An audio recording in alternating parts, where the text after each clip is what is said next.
The Icons of Real Estate podcast. Are you ready to learn the proven money-making secrets from top-producing icon agents? Ready to skyrocket your business? This podcast is for you. Tune in every week with your host, Tomas Fonseca, and find out how to implement proven strategies to 10 times your business. From $3 million to $30 million in just 12 months. Brought to you by the Masters in Real Estate Marketing, Arter SEO.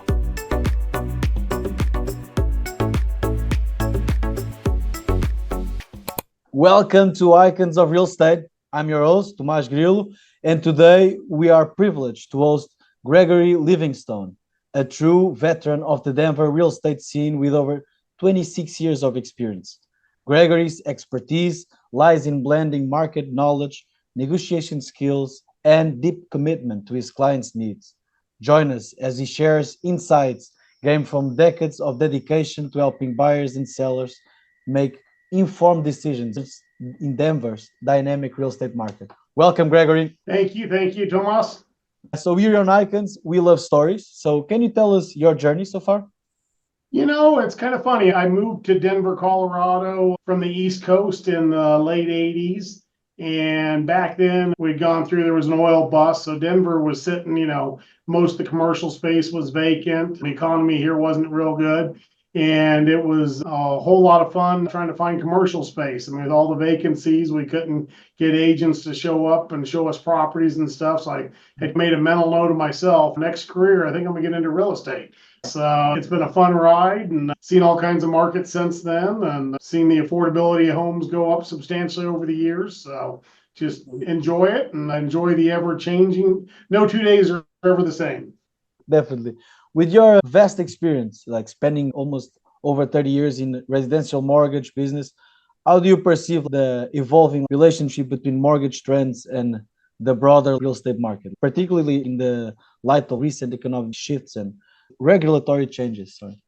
Boy, there's a lot to unpack in that. Mortgage rates, we obviously are working through that with a lot of, especially first-time home buyers and such, and even people that are in their current homes. A lot of them have interest rates 2.5 to 3.5, 4%, and they see 7.5%, and they're, oh my gosh, this is horrible. Well, historically, 7.5% is really a good rate. It's right in there. The anticipation is it'll probably get back down into the sixes, but I don't think we'll ever see the 2s, 3s, and 4s again. That was an anomaly that went on for a long time. So I was going to ask you, so over your career, you have likely witnessed significant shifts and transformations within the residential mortgage sector. Could you highlight any particular trends or developments that have had a profound impact on both mortgage lending practice and the overall real estate landscape?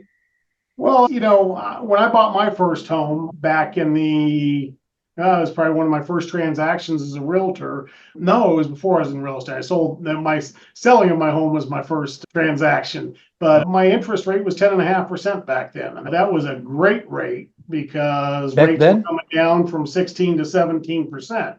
So affordability at the time, I've watched residential real estate become much more affordable, even though it seems like prices are going up and up and up. And with the current interest rates and the higher prices on homes, it's back getting into that unaffordable, challenging for a lot of people.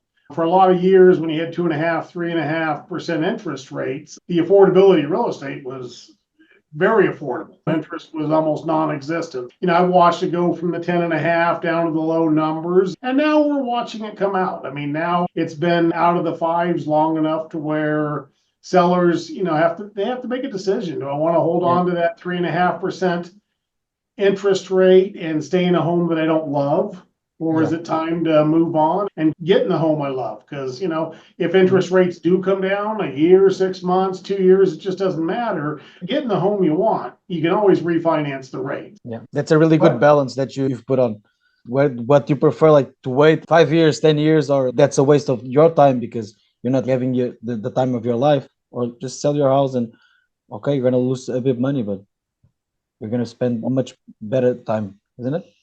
Right. And then with the appreciation, what is it going to cost you to wait 5 years? How much is that house going to cost you? Like in Denver, a couple of years ago, we were going up 2% a month. So the time of waiting far exceeded the interest rates, or maybe putting in a competitive offer to win a home, because if you waited 3 months, you're potentially paying 6% more for that home. And we were in the mid sevens. So you take 6% of that's another $40,000, $50,000 by waiting 6 months years ago. Now we're probably more into a 4 to 6% appreciation rate at this point. And so each year, as that goes on, the homes are just getting more and more, prices are going up. Interest rates are going to do what interest rates are going to do. We can't control that. So, Yeah, definitely. I would say that's impressive. Impressive that you were recommended by Laura Robertson, that is a top realtor in Dallas. Can she's you, can, wonderful. yeah, can you share like how your collaboration with Laura and other professionals has like influenced your real estate practice? Well, we're both Keller Williams, so we consider that a family of many, many agents. And being able to get into events together at our family reunion, our mega camp, and stuff like that, where we get 20, anywhere from the smaller events, 5 to 7,000 people, all the way up to 20, 30,000 agents together. And then she was actually good friends and church members with one of my clients here in town. Well, now I call them my clients. It's been so many years, but it was actually a referral from her many, many years ago. So enjoy taking care of her referrals and her friends. And like I said, then you lose track of whose friends they are, but Yeah. we can both have friends. Yeah, So, yeah, great definitely. agent that knows what she's doing in Dallas. Yeah, I think she's in Allen, Texas. And if any referrals go that way, that's certainly where they go. And I certainly appreciate referrals coming this way, and Yeah. enjoyed working with her over the years. That's something that I would like to go more profound. Like, given the competitive nature of real estate market, what strategies do you employ to foster a culture of cooperation and mutual support among fellow agents, and ultimately leading to a more cohesive, effective industry ecosystem? Like, how do you foster a good culture of cooperation? I look at two different things, because we're talking about Laura, and when you're being at events and meeting other agents, just, being plugged in across the country and communicating with agents across the country is huge. I mean, you wouldn't get out of state referrals and have relationships without them. So not spend, some people would decide not to spend the money to go to these national events and stuff. To me, it's Yeah, priceless, because it's relationships. It's a chance to see family members from out of town and out of state. As far as communication in general, I would kind of call that one of the keys to my success. When we're dealing with getting clients homes sold or helping them get into a home, having those relationships from hundreds and hundreds of transactions over the years with different agents, and having the relationships and communicating with them really makes the job a whole lot easier, and it gives my clients an advantage. If I submit an offer on behalf of one of my clients and I happen to know the other agent, there's a lot of yeah, times you may not have chosen to put the best offer forward, but that agent will come back and say, "Hey, Greg, I really want to do a deal with you. How do we do that? And here's what we need to do to put it together." So I think communication, and I'm seeing less and less of that with as many people that have gotten into the industry. I used to say for buyers that we don't lose. I mean, we may lose on one or two offers, yeah, but between relationships and communication, we find a way to structure a deal and put them into one of the top positions to win in a multiple offer situation. And that's it's gone away over the last years, because now you pick up the phone and the other agent may not agree with communicating, and they don't return phone calls, they don't return text messages and things like that. So as an industry in whole, if we spend more time communicating, we'll be able to better serve our clients on both sides of the transaction. yeah, definitely. That's something that I wanted to go. How do you adapt your approach to building trust with clients who may have different levels of experience or understanding when it comes to real estate? Obviously, honesty and integrity is huge. A lot of Definitely. times I'm telling people things they don't necessarily want to hear. Sometimes I'm telling them exactly what they want to hear, but just kind of setting that up front is just always being advice, and giving them advice that is always best for their situation. Has nothing to do, not being transactional and worried about whether they buy this house or this transaction closes. If a client calls me up and they want to, they found their dream home and they want to buy it, one of the first conversations we have is, "Hey, can you buy that home without selling your current home. The current home you have will be a great investment. Just exploring that, where obviously if I sold their home, that benefits me. If they hold on to their home for another 10, 15, 20 years, as well as their new home, financially, they're going to be in a much better position and they'll thank me later. And I have a lot of people doing that. So I think just honesty, integrity, looking out for their best interest, always being professional and punctual, and communicating with them. We like to keep our clients informed on what has happened, what is happening, what to expect next. This is what's going to happen next. So it's just a constant listening and learning, exploring what their past experiences were like and what their expectations are of this experience. Well, yeah, definitely. Can you recount a particular experience or example where your focus on building trust with a client resulted in a particular success or rewarding outcome for both parties involved? Well, I try to trigger the banks. When you go back into the tough days, I can remember back in early 2000s, about 2008, 2009, when the market crashed. I had a lot of clients that were like, oh my gosh, we just got transferred. We started a new job in Georgia in 60 days. We need to sell our condo. We need to sell our house. You run the numbers, and at that time they were upside down. They were going to lose money. So that's the biggest thing for me, is educating clients on, I really feel that you cannot lose money in real estate. There's only one way to lose money in real estate, and that is if you sell on somebody else's time frame or you sell on their terms. So I had a lot of clients back then, which has really fueled my business after that. I said, you know what? Why don't we hold on to that house and put a renter in there?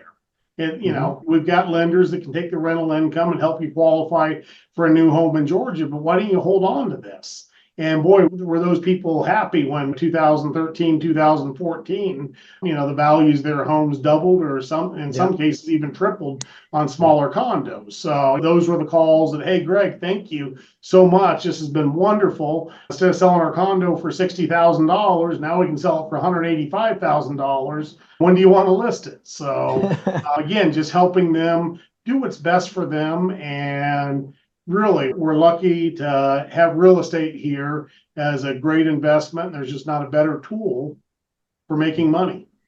Yeah, definitely. And your clients must be, they feel grateful to have you and to meet you in one time, because from what I'm hearing, your experience is very valuable in that time. And in your experience, what are some common misconceptions or pitfalls that clients may encounter in the real estate market? And how do you help them navigate this challenge? Well, you got the two sides of transactions, but on the buyer side, some of my favorite ones are first-time home buyers that think they need a whole lot more money for down payment. They may think they need 20% or they need this, when reality is they need somewhere between 3 and 5% to get into their first home. And obviously the media out there talking, we have a lot of media that says, oh my gosh, renting is better than owning right now. Well, you know what? With interest rates being at 7.5%, interest on a home you're renting is 100%.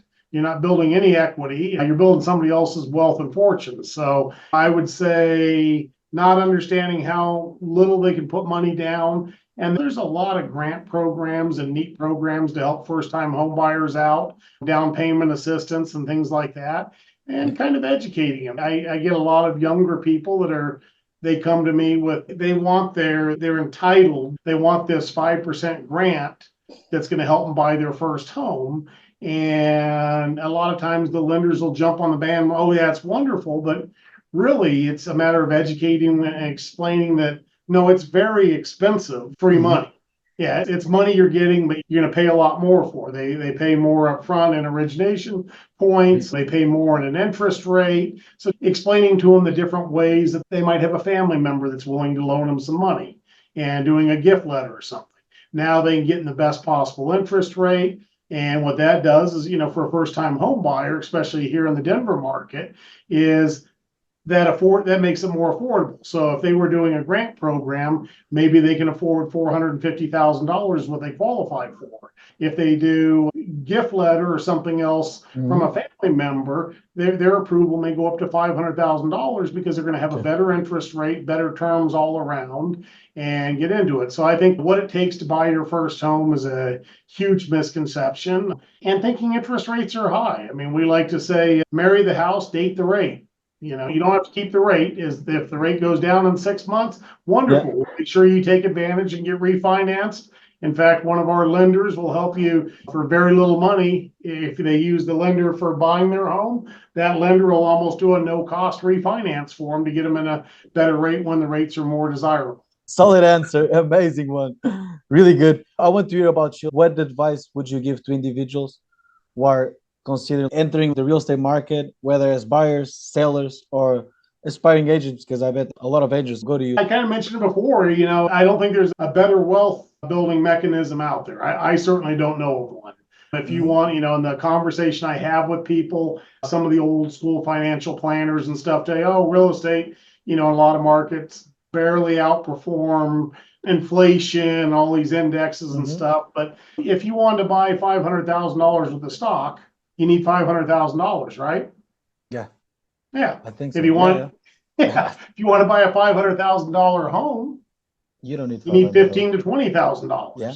Now, if that home appreciates, and Denver again being a great market, if that home appreciates anywhere from 4 to 8% a year, let's just say 5% a year, now you're making $25,000 in appreciation, not off of a $500,000 investment, but off of a $20,000 investment. So for first year, you can double your money, and it only gets better from there. So just quit renting, buy a home. I have a lot of clients that kids go off to college, and we look at purchasing a home near the college. They can get 3 of their college mates to rent rooms and everything. Instead of paying rent to somebody else and helping build their wealth, they now have a rental property right down the street from the college. After their kid graduates, they can decide whether they want to liquidate that investment or hold on to it and put 4 new kids into it. So really helping them build wealth through real estate. Wow. What a good advice is that you have, and amazing. I could stay here like 1 hour talking to you, but we are almost like at the end of the episode. And in this final part, I like to make 3 questions. And one is about the past, another one about the future, and one fun question. And starting from the past, looking back at your journey, what do you consider the most valuable lesson you've learned about thriving in the real estate industry amidst challenges and growth? I'm embarrassed to say this, but probably when I became a better realtor, when I finally realized that buyers want to buy, sellers want to sell, and if the real estate agents could treat each other respectfully and realize what the goals are for a buyer to buy and a seller to sell, and stay out of the transaction and educate their clients on what they know and help their clients make an informed decision, is really just playing nice out there and communicating to help make win-win deals for buyers and sellers, because we're getting paid a good amount of money for helping put those transactions together and get them to the closing table. So we've got to keep our eye on the fact that it's the client's needs. It's not our egos, not what we need. It's just helping them get to the place they want to be. That's definitely a good answer, because that's how you build trust, and that's how you have clients for your life. Once you have good advice for them, and then you have their interest as the most important thing, you definitely create a lot of referrals from that client and a good lasting relationship. What about the future? Where do you go from here? What are your goals? My goals this year are to help another 50 families with their real estate needs. To be honest, it's been kind of a slow start. And my daughter finished Division I soccer last year, so I traveled quite a bit, and it's carried over. Congratulations. So thank you. Now she's done with that, and it's time for Dad to get back to work and help a bunch of families realize their dreams in real estate, which will help my family live their dreams. Yeah, good one. We got one last fun question for you. And Icons of Real Estate is the #1 real estate podcast network, and is passionate about making podcasting accessible. So, Gregory, if you had your own podcast, what would you call it? Boy, what would I do? Does it necessarily have to be business related? That's on you. That's on you. No, that's your podcast. You decide who comes to your podcast. You decide your name. Oh, boy, I'm struggling with that one. I apologize. My podcast, I would say building wealth through real estate. That's pretty lame right now. So Building wealth. Building wealth through real estate. Okay. We have time to get a better name. Exactly. Thank you. A more catchy one. A more catchy one. Hey, exactly. Greg, how can our audience reach you? Greg at greglivingston.com is my email address. Greglivingston.com is the website. Mm-hmm. My phone number is 303-915-4172. Nice. And that's it. Amazing. Thank you so much. So as you draw the curtains on today's episode, we extend our heartfelt thanks to Gregory Livingstone for generously sharing his wealth of expertise and insights. Gregory's wisdom has illuminated the importance of trust, dedication, and seamless transactions in real estate. His contributions have undoubtedly enriched our understanding of the industry, and we are immensely grateful for his valuable perspectives and eagerly anticipate more enlightening conversations on icons of real estate. Remember, with mentors like Gregory, success in real estate is within reach. Be sure to tune in the next time for more engaging conversations about the world of real estate. Until then, remember to stay informed, stay inspired, and stay connected. Thank you, Gregory. Thank you, Tomas.